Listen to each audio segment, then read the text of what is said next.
2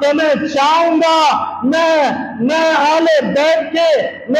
بیت کے جو خیمے لگے ہوئے ہوں گے میں ان کا طواف کروں گا، تم صفا اور مروہ پر دوڑو گے، میں کربلا کے میدان میں کبھی قاسم کی لاش کو اپنے کندھوں پر اٹھا کر کے لاؤں گا، کبھی علی اکبر کی لاش کو اپنے کندھوں پر اٹھا کے لاؤں گا، کبھی عباس کی لاش کو اپنے کندھوں پر اٹھا کے لاؤں گا، لوگ زمزم پیئیں گے اور میرے لیے پانی کو قید اور بند کر دیا جائے گا۔ یہ دردناک کہانی 8 دن حجہ سے شروع ہوتی ہے۔ آپ مکہ سے روانہ ہو جاتے ہیں، آپ کوفہ کا رخ کرتے ہیں، راستے میں بہت سارے لوگوں نے آپ کو روکنے کی کوشش کی، لیکن آپ وہاں رکے نہیں تھے۔ آپ ایک میدان میں جاتے ہیں، اس میدان کے پاس یزید کی طرف سے اور نام کا ایک شخص آتا ہے، وہ 1000 لشکر کو 1000 فوج کا لشکر آپ کے پاس آتا ہے۔ آپ اس سے معلوم کرتے ہیں کہ یہ میدان کون سا ہے، آپ نے بتایا کہ یہ میدان کرب اور بلا اس کا نام ہے۔ حضرت حسین نے کہا کہ ہمیں یہی رک جانا چاہیے، سامنے پانی کی نہر جاری ہے۔ وہ لشکر آپ کو مجبور کرتا ہے، آپ کو سمجھاتا ہے کہ آپ یزید کے ہاتھ پر بیعت کر لو۔ حضرت حسین نے کہا کہ نہیں، میں یزید کے ہاتھ پر بیعت نہیں کر سکتا، یزید شرابی ہے، یزید کبابی ہے، یزید فاسق ہے، یزید فاجر ہے، میں ان کے ہاتھ پر کسی بھی صورت میں بیعت نہیں کر سکتا۔ چنانچہ چلتے 8 یا 7 محرم الحرام آپ کا پانی بند کر دیا جاتا ہے۔ 9 محرم الحرام کی رات آتی ہے، رات کے اندھیرے میں یزید کا بھیجا ہوا لشکر وہ یہ کہتا ہے کہ رات کی تاریکی میں اہل بیت پر حملہ کر دیا جائے، یا تو وہ بیعت کر لے، اگر وہ بیعت نہیں کرتے ہیں تو فوراً ان کو قتل کر دیا جائے۔ حضرت حسین رضی اللہ تعالیٰ عنہ کہتے ہیں کہ میری ایک تمنا اور خواہش ہے کہ آج رات میں بھی اپنے اکابرین کی اس طرز عمل کے مطابق اپنی زندگی کو، لائحہ عمل کو اپنا نمونہ بنانا چاہتا ہوں کہ بدر کی لڑائی سے پہلے والی رات میں میرے نانا نے رات بھر اللہ کی عبادت کی تھی، اللہ کا ذکر کیا تھا۔ آج کی رات مجھے اللہ کے سامنے سجدہ کرنے کی، اللہ کے سامنے گڑ گڑانے کی، اللہ کا ذکر کرنے کی مجھے مہلت دے دی جائے۔ ساری رات آپ اللہ کے سامنے سجدہ کرتے ہیں، اللہ کا ذکر کرتے ہیں، قرآن کی تلاوت کر رہے ہوتے ہیں۔ صبح تہجد کا وقت ہوتا ہے، آپ تہجد کی نماز میں ہوتے ہیں، آپ تہجد کی نماز میں والشمس وضحاها والقمر اذا تلاها والنهار اذا جلاها اس سورت کی تلاوت کر رہے ہوتے ہیں، اور اسی انداز میں فجر کا وقت ہو جاتا ہے، فجر کی نماز با جماعت پڑھا دی جاتی ہے۔ آپ کے پاس لشکر نہیں ہے، دوسری طرف 22,000 کا لشکر جرار موجود ہے، 22,000 کا لشکر ہے، پانی ان کے پاس، کھانا ان کے پاس، لیکن ادھر صرف 72 آدمی ہے، اور وہ بھی آپ کے اہل بیت ہے۔ اہل بیت کی مستورات، وہ خواتین، وہ سیدہ زینب، وہ اپنے بھائیوں کو، اپنے بیٹوں کو، اپنے بھتیجوں کو، میدان کارزار شروع ہو جاتا ہے۔ ایک طرف سے 10,000 لشکر کا، 10,000 فوج کا لشکر فوراً اہل بیت پر ٹوٹ پڑتا ہے۔ آپ باری باری ایک ایک کر کے آپ خیمے میں موجود ہیں۔ آپ اپنے بیٹے حسن کے بیٹے جن کا نام قاسم ہے، وہ اتنی دلیری کے ساتھ میں مقابلہ کرتا ہے کہ ایک بار جب لشکر میں چلے جاتے 23 لوگوں کے سروں کو قلم کر کے جماعت سے واپس آ جاتے ہیں۔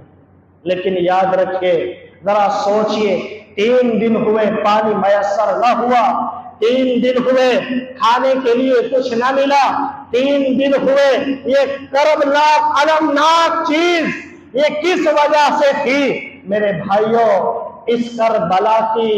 لڑائی اور جنگ کا پس منظر اگر آپ دیکھیں گے تو یہ حق اور باطل کے، یہ ظالم اور غیر ظالم کے درمیان لڑائی تھی۔ صرف بات یہ تھی کہ ہم زنا کرنے والے کو، ہم شراب پینے والے کو، ہم مسلمانوں کا قتل کرنے والے کو، کہ جس نے مدینے کے اندر 1700 صحابیوں کا قتل کر دیا ہو، کہ جس نے ایک صحابی کی داڑھی کو نوچ دیا ہو، ہم اس کو مسلمانوں کا امیر کیسے تسلیم کر سکتے ہیں؟ صرف بات یہ تھی۔ میرے بھائیوں، اسی پر بس نہیں کیا گیا، علی اکبر جو آپ کے حضرت حسین کے بڑے بیٹے، ان کو بھی شہید کر دیا جاتا ہے۔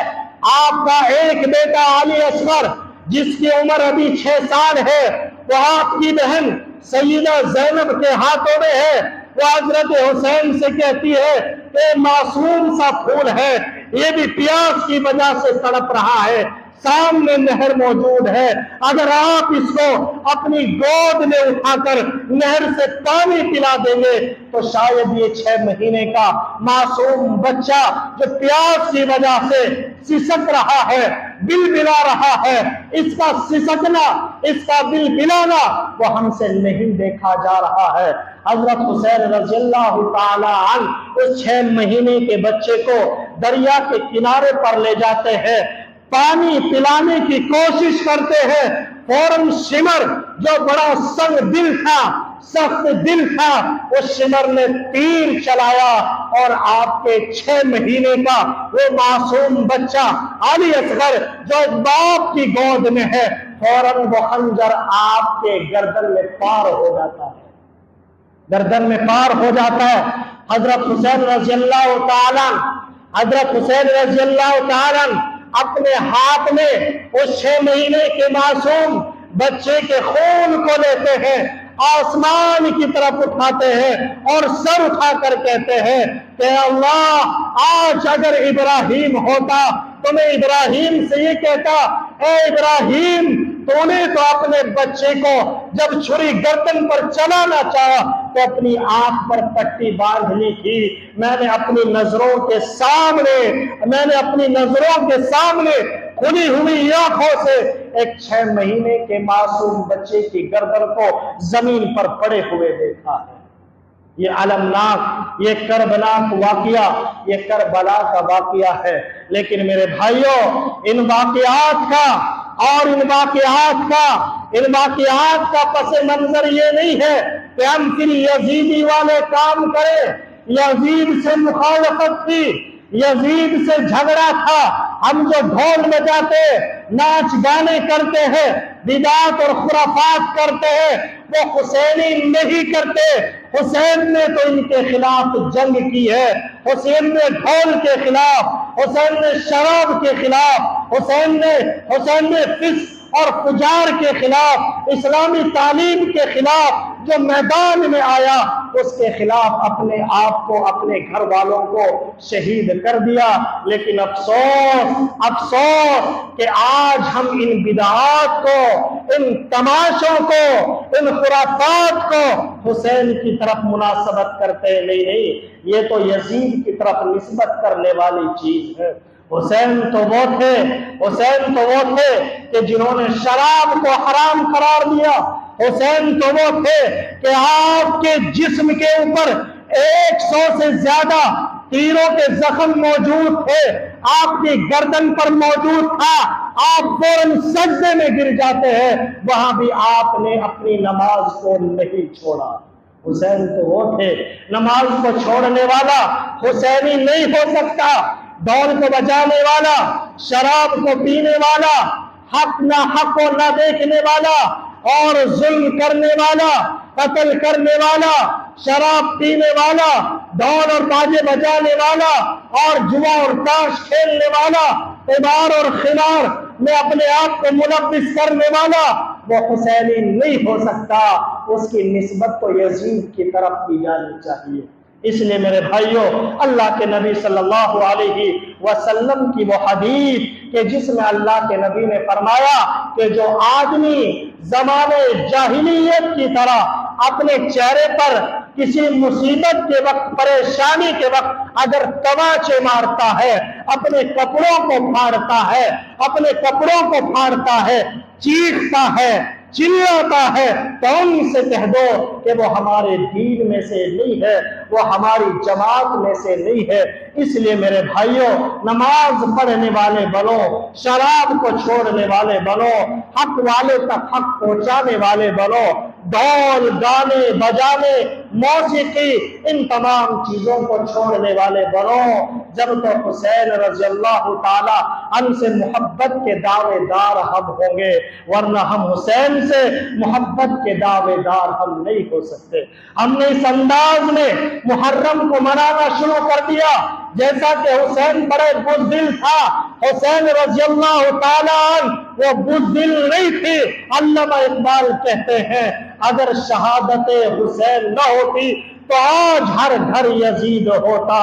اسلام کا پرچم بلند نہ ہوتا، خدا کے گھر میں اذان نہ ہوتی۔ یہ حضرت حسین نے شہادت دے کر ساری دنیا کے مسلمانوں کو بتا دیا کہ مسلمان تکلیف میں، پریشانی میں وہ صرف اللہ کو یاد کرتا ہے، وہ ماتم نہیں کرتا، وہ نوحہ نہیں کرتا، وہ اپنے سینوں کو نہیں پیٹتا، وہ زنجیروں میں جکڑا نہیں چاہتا، بلکہ حسینی تو وہ ہے کہ ایک 6 مہینے کے معصوم بچے کی میت کو اپنے ہاتھ میں دیکھ کر کہتا ہے اللہم تقبلنا، اللہم تقبلنا من ھذا القربان، اے اللہ میری اس قربانی کو بھی قبول فرما لے۔ اپنے 18 سال کے نوجوان بیٹے کی لاش کو اپنے کندھے پر اٹھا کر کہتا ہے اللہم تقبلنا من ھذا القربان، اے اللہ میرے اس نوجوان بیٹے کی قربانی کو بھی قبول فرما لے۔ آپ نے اپنے 4 بھائیوں کے جنازوں کو میدان کربلا میں اپنے کندھوں پر اٹھایا، خیمے پر لائے۔ آپ نے اپنے بھتیجے وہ قاسم جو حضرت حسن رضی اللہ تعالی عنہ کی علامت تھی، وہ پہچان تھی، وہ یاد تھی، وہ نشانی تھی، جس وقت میں حضرت حسین میدان میں جانے لگے، آپ کے بھتیجے قاسم نے کہا کہ بڑے چچا جان، میں آپ کو دشمنوں کے مقابلے میں جانے نہیں دے سکتا، مجھ سے یہ نہیں ہو سکتا کہ آپ کے بدن پر تیر لگے، آپ کا بدن زخمی ہو اور میرا یہ وجود جس کو اللہ نے جوانی بخشی ہے، یہ میرا وجود کس کام کا ہے؟ تو حضرت حسین نے کہا کہ اے بیٹے، تو میرے بھائی حضرت حسن کی نشانی میرے پاس موجود ہے، میں تیری لاش کو، تیری میت کو اپنے ہاتھوں میں کیسے اٹھا سکتا ہوں؟ اس وقت میں محمد قاسم نے کہا تھا کہ اے ابو جان، اے چچا جان، میرے والد نے ایک مرتبہ مجھے ایک روکا دیا تھا،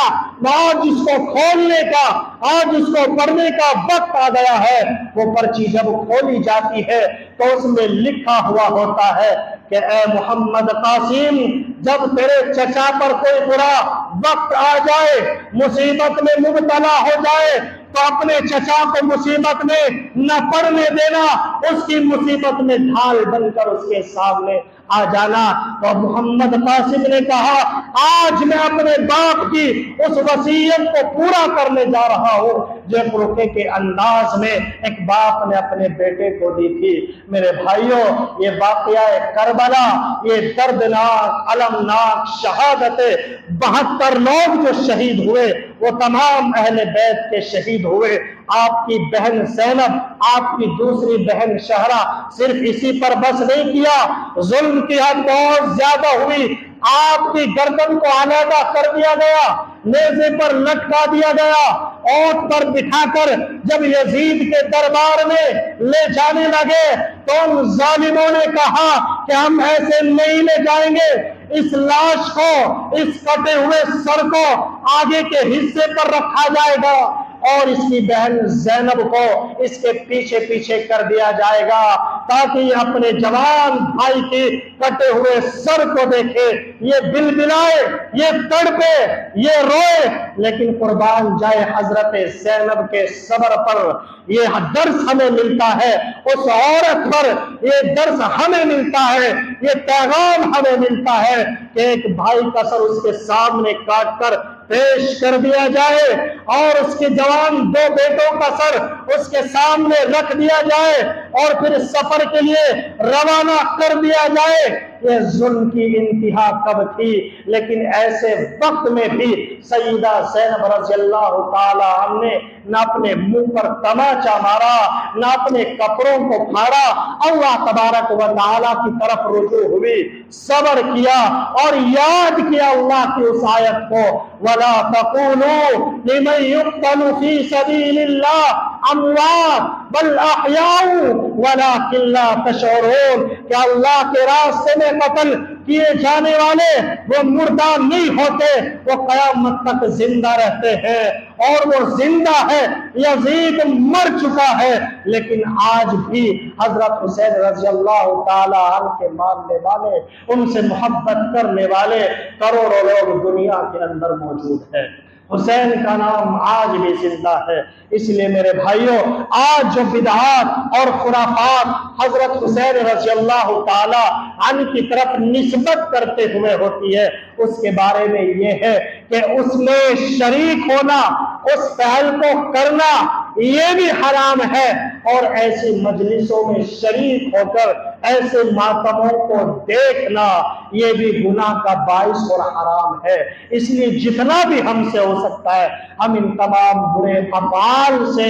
بری باتوں سے اور ان تمام برے کاموں سے بچنے کی کوشش کرنی چاہیے۔ اللہ تبارک و تعالی عمل کی توفیق